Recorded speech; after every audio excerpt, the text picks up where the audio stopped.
আগামী 17 ডিসেম্বর বেলা 12টা থেকে বিকাল 4টে পর্যন্ত বিকাশ ভবনের সামনে আমাদের অবস্থান বিক্ষোভ কর্মসূচির অনুমতি দিয়েছেন মাননীয় হাইকোর্ট। কেবলমাত্র প্রাথমিক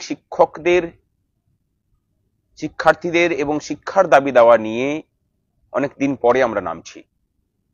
আপনাদের দাবিও ছিল সেটা, যদিও বিগত এই সময়টার মধ্যে আমরা কিন্তু আমাদের দাবি নিয়েই পথে থেকেছি এবং সেটা আমাদের ব্যানার নিয়েই থেকেছি।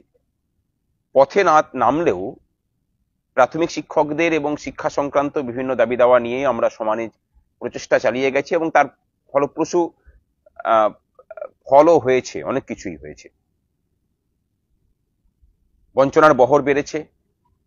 সরকার ইচ্ছাকৃতভাবে শিক্ষা ব্যবস্থাটাকে শেষ করতে চাইছে।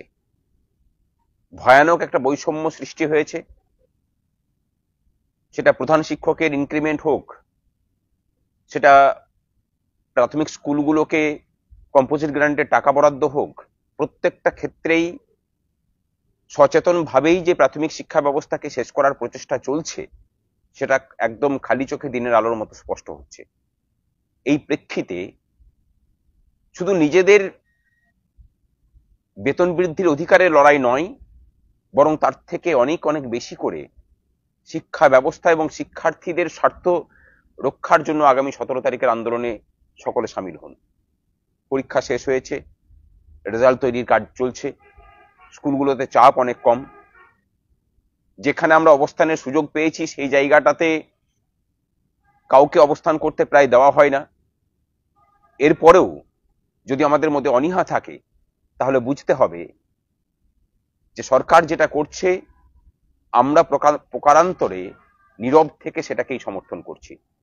সেটা নিয়োগের পূর্বে বদলির দাবি হোক, হাই স্কুলের প্রধান শিক্ষকদের জন্য রূপা 2019-এর যে বেতন কাঠামো সেটাকে ইনট্যাক্ট রেখে প্রাথমিকের জন্য শুধুমাত্র 400 টাকা বরাদ্দ সেটাকেও যেমন মেনে নিচ্ছি, কম্পোজিট গ্রান্ট না পাওয়া সেটাকেও মেনে নিচ্ছি, ছাত্রছাত্রীদের পোশাকের সাথে যে দুর্নীতি সেটাকেও মেনে নিচ্ছি, প্রাথমিক স্কুলগুলোতে মিড ডে মিলের বরাদ্দের যে অপ্রতুলতা সেটাকেও মেনে নিচ্ছি, এবং সর্বোপরি WBHS না পাওয়া এটাকেও হয়তো আমরা মেনেই নিচ্ছি। কারা কারা মানছেন না তার আসুন পথে নামি।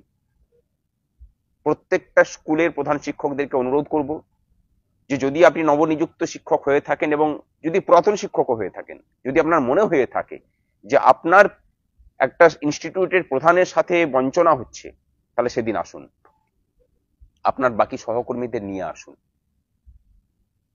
পথ ছাড়া কিন্তু অধিকারের পথ খোলা যায় না। অধিকার যদি অর্জন করতে হয় পথই একমাত্র পথ। আমরা আছি, আপনি আপনার ভূমিকা নিয়ে থাকবেন কিনা 17 তারিখে সেটা প্রমাণ হবে। ভালো থাকবেন সকলে। নমস্কার।